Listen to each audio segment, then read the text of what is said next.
ನಮಸ್ಕಾರ ಸ್ನೇಹಿತರೆ. ಈ ದಿನದ ವಿಶೇಷ ಮಾಹಿತಿ: ಮುಖ್ಯಮಂತ್ರಿ ರೈತ ವಿದ್ಯಾನಿಧಿ, ರೈತ ಮಕ್ಕಳ ಉನ್ನತ ಶಿಕ್ಷಣಕ್ಕೆ ಸರ್ಕಾರದ ಆಸರೆ. ಹೌದು ಸ್ನೇಹಿತರೆ, ಕರ್ನಾಟಕ ಸರ್ಕಾರದ ಈ ಯೋಜನೆಯು ಪಿಯುಸಿಯಿಂದ ಸ್ನಾತಕೋತ್ತರ ಪದವಿಯವರೆಗೆ ವ್ಯಾಸಂಗ ಮಾಡುತ್ತಿರುವ ರೈತ ಮಕ್ಕಳಿಗೆ ನೇರ ಹಣ ವರ್ಗಾವಣೆ ಮೂಲಕ ಆರ್ಥಿಕ ನೆರವು ನೀಡ್ತಾ ಇದೆ. ಆರ್ಥಿಕ ಕಾರಣದಿಂದಾಗಿ ಶಿಕ್ಷಣದಿಂದ ಮಕ್ಕಳು ವಂಚಿತರಾಗದೇ ಇರಬೇಕು ಅನ್ನೋದೇ ಸರ್ಕಾರದ ಉದ್ದೇಶ ಆಗಿದೆ. ಮೊದಲು ರೈತ ವಿದ್ಯಾನಿಧಿ ಯೋಜನೆ ಅಂದ್ರೆ ಏನು ಅಂತ ತಿಳಿಯೋಣ ಬನ್ನಿ.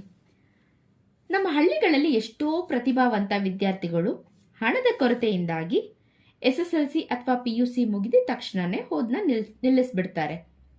ಇಂತಹ ಮಕ್ಕಳಿಗೆ ಪ್ರೋತ್ಸಾಹ ನೀಡಲು ಮತ್ತು ಗ್ರಾಮೀಣ ಭಾಗದ ಶಿಕ್ಷಣದ ಮಟ್ಟವನ್ನು ಹೆಚ್ಚಿಸಲು ಸರ್ಕಾರ ಈ ಸ್ಕಾಲರ್ಶಿಪ್ನ ನೀಡ್ತಾ ಇದೆ. ಇದರಲ್ಲಿ ವಿಶೇಷ ಏನು ಅಂದ್ರೆ ಗಂಡು ಮಕ್ಕಳಿಗಿಂತ ಹೆಣ್ಣು ಮಕ್ಕಳಿಗೆ ಸ್ವಲ್ಪ ಹೆಚ್ಚಿನ ಹಣವನ್ನ ನೀಡಲಾಗ್ತಾ ಇದೆ. ಹಾಗಿದ್ರೆ ಯಾರಿಗೆ ಎಷ್ಟು ಹಣ ಸಿಗಲಿದೆ ಅಂತ ನೋಡೋಣ ಬನ್ನಿ. ಈ ಹಣವನ್ನ ವಿದ್ಯಾರ್ಥಿಗಳು ಓದ್ತಾ ಇರುವ ಕೋರ್ಸ್ಗೆ ಅನುಗುಣವಾಗಿ ಹಣದ ಮೊತ್ತನ ನಿಗದಿ ಮಾಡಲಾಗ್ತಾ ಇದೆ. ಅಂದ್ರೆ PUC, ITI, ಡಿಪ್ಲೊಮೊ ಹುಡುಗರಿಗೆ 2,500, ಹುಡುಗಿಯರಿಗೆ 3,000. ಸಾಮಾನ್ಯ ಪದವಿ ಅಂದ್ರೆ BA, BSc, BCom ಓದ್ತಾ ಇರುವಂತಹ ಹುಡುಗರಿಗೆ 5,000, ಹುಡುಗಿಯರಿಗೆ 5,500. ವೃತ್ತಿಪರ ಕೋರ್ಸ್ಗಳಾದಂತಹ LLB, ನರ್ಸಿಂಗ್, ಫಾರ್ಮಸಿ ಇತ್ಯಾದಿಗಳಿಗೆ ಹುಡುಗರಿಗೆ 7,500, ಹುಡುಗಿಯರಿಗೆ 8,000. MBBS, BE, BTech ಮತ್ತು ಸ್ನಾತಕೋತ್ತರ ಪದವಿ ಹುಡುಗರಿಗೆ 10,000, ಹುಡುಗಿಯರಿಗೆ 11,000. ಹಾಗಿದ್ರೆ ಅರ್ಜಿ ಸಲ್ಲಿಸೋದಕ್ಕೆ ಯಾರೆಲ್ಲ ಅರ್ಹರು ತಿಳ್ಕೊಳ್ಳೋಣ ಬನ್ನಿ.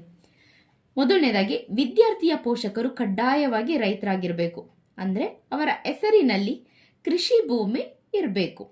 ವಿದ್ಯಾರ್ಥಿಯು ಕರ್ನಾಟಕದ ಯಾವುದೇ ಮಾನ್ಯತೆ ಪಡೆದ ಸರ್ಕಾರಿ ಅಥವಾ ಅನುದಾನಿತ ವಿದ್ಯಾಸಂಸ್ಥೆಯಲ್ಲಿ ಓದ್ತಾ ಇರಬೇಕು. ಈಗಾಗಲೇ ಬೇರೆ ಯಾವುದೇ ಸ್ಕಾಲರ್ಶಿಪ್ನ ಪಡಿತಾ ಇದ್ರು ಈ ಯೋಜನೆಗೆ ಅವ್ರಿಗೆ ಅರ್ಜಿ ಸಲ್ಲಿಸೋದಕ್ಕೆ ಅವಕಾಶ ಇರೋದಿಲ್ಲ. ನಂತರ ಬೇಕಾಗಿರುವಂತಹ ಅಗತ್ಯ ದಾಖಲೆಗಳು: ವಿದ್ಯಾರ್ಥಿಯ ಆಧಾರ್ ಕಾರ್ಡ್, ಪೋಷಕರ ಕೃಷಿ ಭೂಮಿಯ ದಾಖಲೆಗಳು, ಫ್ರೂಟ್ಸ್ ID ಇದ್ರೂ ಆಗತ್ತೆ ಅಥವಾ ಪಹಣಿ ಇದ್ರೇನು ಆಗತ್ತೆ, ಚಾಲ್ತಿಯಲ್ಲಿರುವಂತಹ ಬ್ಯಾಂಕ್ ಅಕೌಂಟ್ನ ಡೀಟೇಲ್ಸ್, ಕುಟುಂಬದ ಆದಾಯ ಮತ್ತು ಜಾತಿ ಪ್ರಮಾಣ ಪತ್ರ, ಪ್ರಸಕ್ತ ಸಾಲಿನ ಕಾಲೇಜು ಪ್ರವೇಶಾತಿ ಪತ್ರ ಅಂದ್ರೆ ಅಡ್ಮಿಷನ್ ರಿಸಿಪ್ಟ್ ಬೇಕಾಗತ್ತೆ. ಹಾಗಿದ್ರೆ ಅರ್ಜಿ ಹೇಗೆ ಸಲ್ಲಿಸೋದು? ಮೊದಲು ರಾಜ್ಯ ವಿದ್ಯಾರ್ಥಿ ವೇತನ ಪೋರ್ಟಲ್ಗೆ ವೆಬ್ಸೈಟ್ಗೆ ನೀವು ಭೇಟಿ ನೀಡಿ ಅಲ್ಲಿ ನಿಮ್ಮ ಆಧಾರ್ ಹಾಗೆ ಹೊಸ ಖಾತೆನ ತೆಗೀರಿ. ಅಲ್ಲಿ ನಿಮ್ಮ ಆಧಾರ್ ನಂಬರ್ನ ಎಂಟ್ರಿ ಮಾಡಿ ಹೊಸ ಖಾತೆನ ತೆಗೀರಿ.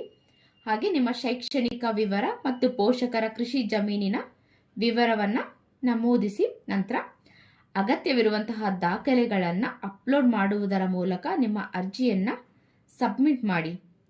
ಇಲ್ಲಿ ಗಮನಿಸಬೇಕಾಗಿರುವಂತಹ ಮೇನ್ ಪಾಯಿಂಟ್, ಮುಖ್ಯ ಅಂಶ ಏನು ಅಂದ್ರೆ ನಿಮ್ಮ ಬ್ಯಾಂಕ್ ಖಾತೆಗೆ ಆಧಾರ್ ಲಿಂಕ್ ಆಗಿದ್ರೆ ಮಾತ್ರ ಇಲ್ಲಿ ಹಣ ಜಮೆ ಆಗತ್ತೆ.